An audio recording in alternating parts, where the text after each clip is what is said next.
सितारा हूँ,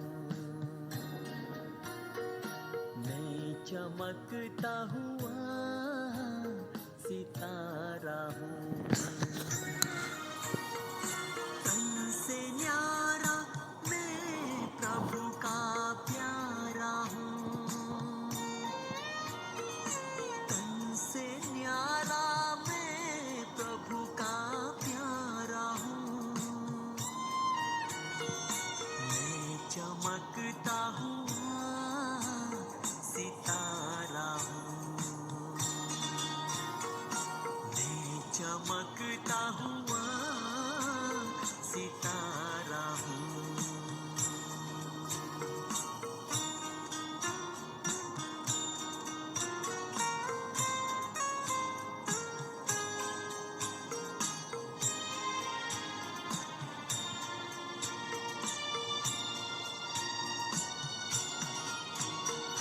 गगन से धरती पे उतरा, हाँ गगन से धरती पे उतरा, रूप और रंग है निखरा। गगन से धरती पे उतरा, रूप और रंग है निखरा, तेज चाहूं और है बिखरा, तेज चाहूं और है बिखरा, मैं जहां से न्यारा हूँ। मैं चमकता हुआ सितारा हूँ, मैं चमकता हुआ सितारा हूँ।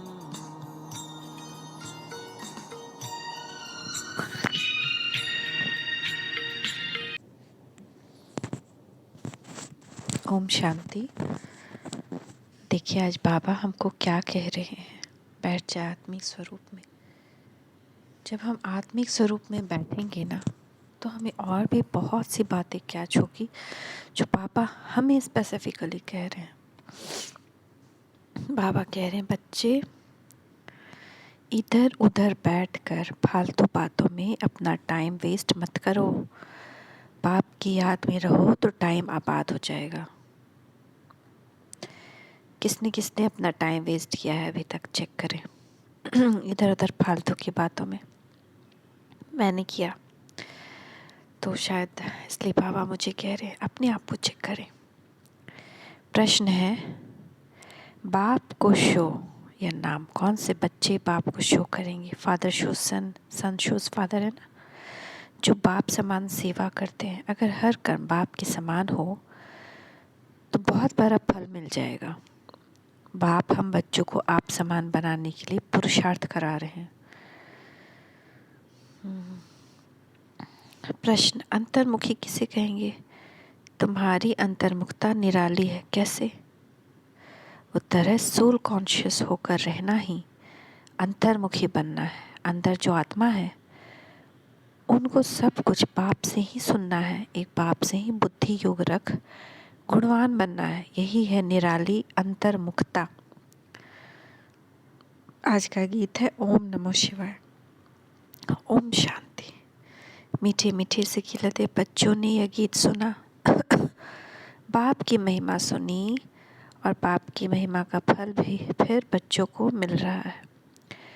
और बच्चे फिर बाप को शो करते हैं, परंतु शो तब करेंगे जब उन जैसी प्रैक्टिस करेंगे, वह फल भी भारी पाएंगे। जब तुम बच्चे प्रैक्टिकल हो भगत, अब तुम बच्चे प्रैक्टिकल में हो, हम प्रैक्टिकल में बाबा के बच्चे बने हैं। भगत सिर्फ गाते हैं। तुम जानते हो बाप दादा संगम पर हमारे सम्मुख बैठे हैं। बाप ज़रूर दादा के तन से ही बताएगा। यह बच्चों को पक्का निश्चय है कि हम पुरुषार्थ कर अवश्य बाप समान बनेंगे।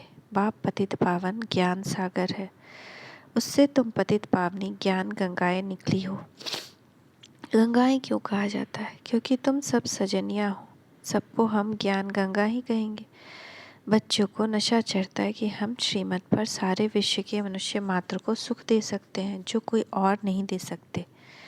अब पाप आया है सबको सद्गति देने और दिलाते भी हैं बच्चों द्वारा, क्योंकि करण करावर हार है ना, तो ऐसे बाप की श्रीमत पर जरूर चलना पड़े।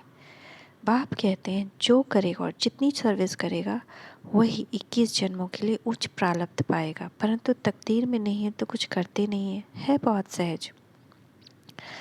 दिन प्रतिदिन बाप बहुत अच्छे अच्छे पॉइंट्स देते रहते हैं और बाप कहते हैं जितनी झोली भरनी है उतनी भर लो। यह मालूम भी अपने को पड़ सकता है कि हम अपनी झोली अच्छी रीति भर रहे हैं या कहाँ टाइम वेस्ट करते हैं। भक्ति में तो बहुत टाइम वेस्ट किया, एनर्जी वेस्ट की, पैसा भी बर्बाद किया, तो मेहनत भी बर्बाद की। देखो देखो कितने मेहनत करते हैं, जब तब दान तीर्थ आदि कितना करते हैं। अब जो ये कुछ हुआ ड्रामा अनुसार, अभी तो है पुरुषार्थ की बात, जो बीत चुका उसको तो कुछ होना नहीं है, फिर अपने समय पर रिपीट होगा। अब बाप कहते हैं श्रीमत पर चलो, अपना टाइम यहाँ वहाँ बर्बाद मत करो, टाइम को आबाद करो बाप की याद में। बहुत बच्चे हैं जो बाप की बातें एक कान से सुनकर दूसरे कान से निकाल देते हैं। जो अच्छी रीति धारण करेंगे वह फिर औरों की भी सर्विस जरूर करेंगे, अपना समय कहाँ भी बर्बाद नहीं करेंगे। बहुत बच्चे हैं जो सारा दिन बाहर मुखी रहते हैं। बच्चों को पुरुषार्थ कर अंतर्मुखी बनना है। अंदर आत्मा है ना, यह निश्चय करना है कि हम आत्माओं को बाप समझा रहे हैं कि बच्चे तुमको सोल कॉन्शियस होकर रहना है। सच्चा सच्चा अंतर्मुख इसको कहा जाता है। हमारे अंतर्मुख होने की बातें ही निराली है। अंदर जो आत्मा है उनको सब कुछ बाप से ही सुनना है। बाप प्यार से बच्चों को बार बार समझाते हैं। माता पिता और भी जो अन्य भाई बहन हैं जो अच्छी सर्विस करते हैं उन्हों से तुमको सीखना है। भल थोड़े बहुत अवगुण तो सभी में अभी हैं, गाते भी हैं मुझे निर्गुण हारे में कोई गुण नाही।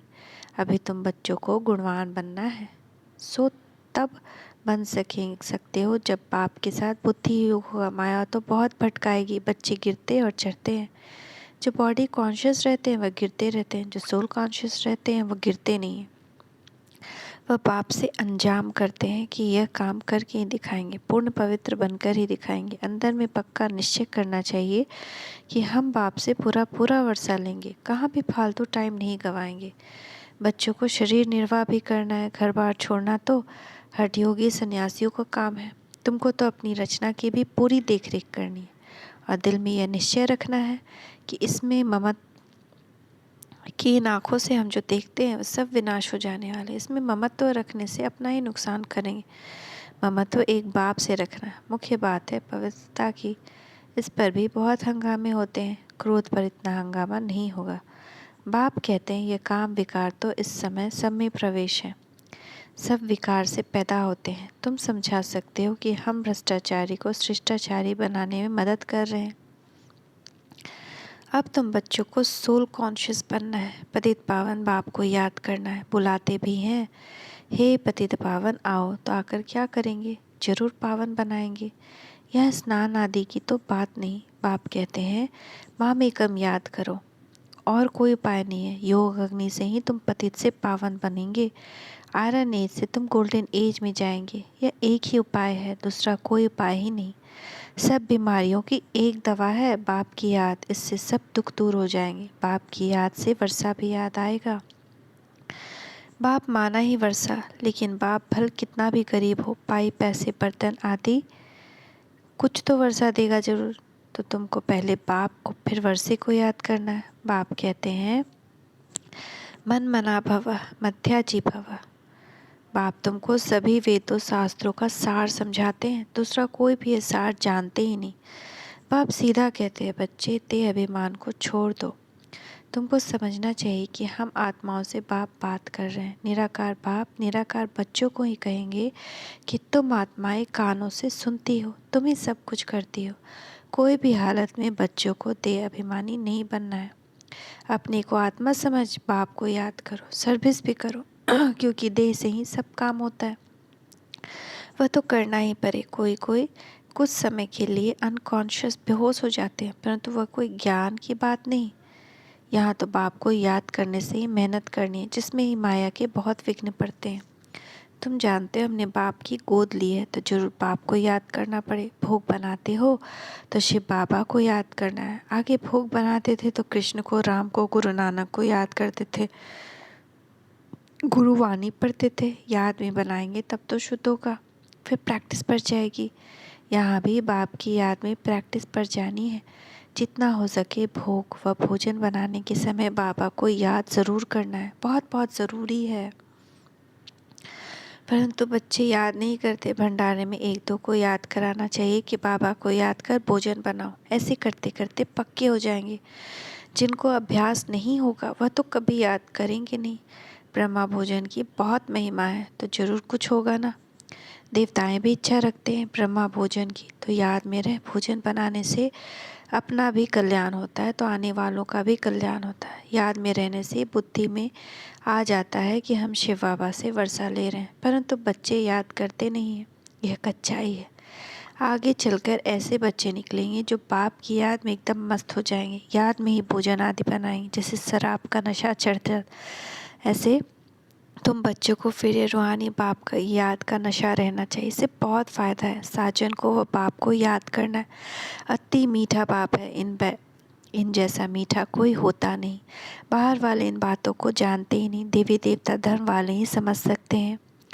तमेव माता च पिता तमेव, यह एक निराकार बाप की महिमा है। जरूर बाप ने इतना ऊंचा कर्तव्य किया है, तब फिर भक्ति मार्ग में है उनकी हम इतनी महिमा करते हैं। अब बाप कहते हैं, मीठे बच्चे सब तरफ से बुद्धि योग हटाओ। सारी दुनिया से, अपनी देह से भी बुद्धि को योग हटाए मामेकम याद करो तो तुम्हारा बेड़ा पार हो जाएगा। बहुत सस्ता सौदा है, परंतु लेने वाले नंबरवार हैं। यह भी ड्रामा बना हुआ है। बाबा कितनी अच्छी रीति समझाते हैं, सुनते भी हैं। कोई तो अच्छी रीति धारण करते हैं, कोई तो एक कान से सुन दूसरे से निकाल देते हैं। यहाँ सम्मुख सुनने से बच्चे रिफ़्रेश होते हैं और बाहर जाने से भूल जाते हैं, कुछ भी याद नहीं रहता। कोई तो अच्छी रीति रिपीट भी करेंगे। जो बाबा ने समझाया है वह प्रैक्टिकल में करेंगे। सवेरे उठकर तुम बाबा की याद में भोजन बनाएंगे तो भोजन में ताकत रहेगी। इतना तुम बच्चों को नशा रहना चाहिए। सारे मनुष्य कुल का उद्धार करना है। मनुष्य कुल की ही बात है, ऐसे नहीं जानवर आदि का उद्धार करेंगे। उनका ड्रामा में पार्ट ही यह है, जैसा मनुष्य वैसा फर्नीचर। सतयुग में कीचड़ पट्टी होता नहीं। तुम्हारे लिए कितने वैभव हैं। वह पंछी जानवर आदि सब रॉयल होते हैं। जैसा मनुष्य वैसी उनकी सामग्री होती है। जैसा मनुष्य ऐसी उनकी सामग्री होती है, मतलब वहाँ देवता होते हैं ना, तो वहाँ के खान पान वैभव जानवर आदि प्रकृति सब वैसी ही होती है, देवताई रॉयल। तो गरीब की सामग्री क्या होगी, साहूकार की सामग्री कितनी रॉयल होगी। तुम बच्चे जानते हो बाबा हमको बहुत ऊंची कमाई करा रहा है। फिर जितना जो करे, पढ़ाई एक ही है, पद हर एक नंबरवार पाते हैं। राजा रानी प्रजा साहूकार नौकर चाकर गरीब के नौकर चाकर सब होते हैं। बुद्धि में है कि हम अपनी राजधानी योग बल से स्थापन कर रहे हैं। हथियारों आदि की यहाँ बात ही नहीं है। यह है अभी की बात। योग बल से तुम राजा ही पाते हो। इस समय तुम ब्राह्मणिया हो। सतयुग में देवियों को हथियार आदि हो नहीं सकता। यह है अभी की बात। ज्ञान तलवार, ज्ञान खड़क, फिर वह सब स्थूल रूप में ले गए। अब तुम्हारी सूरत और सीरत दोनों बदलती है। काले से गोरे बनते हो, सर्वगुण संपन्न और 16 कला संपूर्ण बनते हो। जितना जो पुरुषार्थ करेंगे, इसमें झूठ तो चल न सके। अगर अंदर कुछ काला भरा हुआ होगा तो बाहर भी काला ही दिखाई पड़ेगा। बाप कहते हैं, बच्चे तुम ऐसे मीठे बनो जो सब समझे तो इनको बनाने वाला कौन है। तुम्हारी बुद्धि में सारी सृष्टि के आदि मध्य अंत की नॉलेज है। इस चक्र को जानने से ही तुम चक्रवर्ती राजा बन जाएंगे। बोर्ड लगा दो कि रचता है बाप, वही सारी नॉलेज देते हैं। तुम हो ब्राह्मण, तुम्हारी जात ही न्यारी। तुम ब्रह्मा मुख वंशावली, ब्राह्मणों को ही बाप नॉलेज सुना रहे हैं। तो शिव बाबा के साथ तुम्हारा कितना लव होना चाहिए। परंतु अच्छे अच्छे फर्स्ट क्लास बच्चे योग में फेल हो पड़ते हैं। ज्ञान तो बड़ा सहज है, मुरली भी अच्छी चलाते हैं, परंतु योग में मेहनत है। याद से विकर्म विनाश करना है, यह मेहनत है, बस इसमें बहुत फेल होते हैं। भगवानोवाज, तुमको मनुष्य से देवता पतित से पावन बनाने आया हूँ। ज्ञान से ही सद्गति होती है, तो ज्ञान सागर को जरूर नॉलेज देना पड़े। बाकी पानी का सागर व नदियाँ थोड़ी पावन बना सकती हैं। अभी तुम बच्चे समझते हो कि हम अपने लिए राजधानी स्थापन कर रहे हैं, आत्म अभिमानी बन रहे हैं। हम बाबा से नॉलेज का वर्षा लेकर विश्व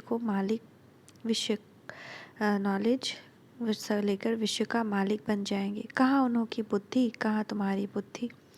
वह सब विनाश के लिए काम करते हैं, तुम स्थापना के लिए करते हो। यह बातें भूलनी नहीं चाहिए, परंतु जिनकी तकदीर में नहीं है तो धारण करते ही नहीं, पुरुषार्थ करना चाहिए। उच्च पद पाने के लिए हम पास होकर उच्च नंबर लेवे चाहते हैं, परंतु मेहनत नहीं पहुंचती। यह है बेहद की पढ़ाई। बाप तो विश्व की बादशाही देते हैं, वंडर है ना। बहुत प्यार से समझाते हैं, बच्चे मुझे याद करो, हड्डी याद करना है। बाप फिर से आया हुआ है, हम ज़रूर बाप की मत पर चलकर पूरा वर्षा लेंगे। बाप हम आपको जान गए हैं, बाबा को देखा भी नहीं, घर बैठे भी टचिंग हो जाती है। कोई को थोड़ा सुनने से भी नशा चढ़ जाता है, तकदीर भी साथ देती है। कोई फिर संग दोष में आकर पढ़ाई छोड़ देते हैं। रावण मत वाले अलग हैं, ईश्वरीय मत वाले अलग हैं। तुम बच्चे जानते हो कैसी राजाई स्थापन हो रही है, योग बल से। बाहुबल अनेक प्रकार का है, योग बल एक ही प्रकार का है। अच्छा, मीठे मीठे से खिलते बच्चों प्रति माता पिता बाप दादा का याद प्यार और गुड मॉर्निंग। रूहानी बाप की रूहानी बच्चों को नमस्ते। रूहानी बच्चों की रूहानी माता पिता बाप दादा को याद प्यार गुड मॉर्निंग। नमस्ते बाबा, नमस्ते। शुक्रिया बाबा, शुक्रिया। धारणा के लिए मुख्य सार, अंतर्मुखी बन, एक बाप से ही सुनना है। एक बाप के साथ ही बुद्धि योग रख, गुणवान बनना है। बाहर मुक्ता में नहीं आना है। रूहानी बाप की याद के नशे में रह, भोजन बनाना व खाना है, पक्का योगी बनना है। वरदान देखिए बाबा का हाथ अपने ऊपर, स्वराज्य की स्मृति द्वारा तूफानों को तोहफा बनाने वाले अखंड सुख शांति संपन्न भव। अखंड सुख शांति संपन्न जीवन का अनुभव करने के लिए स्वराज्य अधिकारी बनो। स्वराज्य अधिकारी के लिए तूफान अनुभवी बनाने वाले उड़ती कला का तोहफा बन जाते हैं। उन्हें साधन, सैल्वेशन व प्रशंसा के आधार पर सुख की अनुभूति नहीं होती, लेकिन परमात्मा प्राप्ति के आधार पर अखंड सुख शांति का अनुभव करते हैं। किसी भी प्रकार की अशांत करने वाली परिस्थितियाँ उनकी अखंड शांति को खंडित नहीं कर सकती। तो आज हम इस स्वमान में रहें कि मैं स्वराज्य अधिकारी आत्मा किसी भी प्रकार की अशांत करने वाली परिस्थितियों में भी अखंड शांति में रहने वाली परमात्मा प्राप्ति के नशे में डूबी आत्मा हूँ। स्लोगन, सदा भरपूरता का अनुभव करना है तो दुआएं दो और दुआएं लो। सदा भरपूरता का अनुभव करना है तो दुआएं दो और दुआएं लो। ओम शांति, ओम शांति, ओम शांति।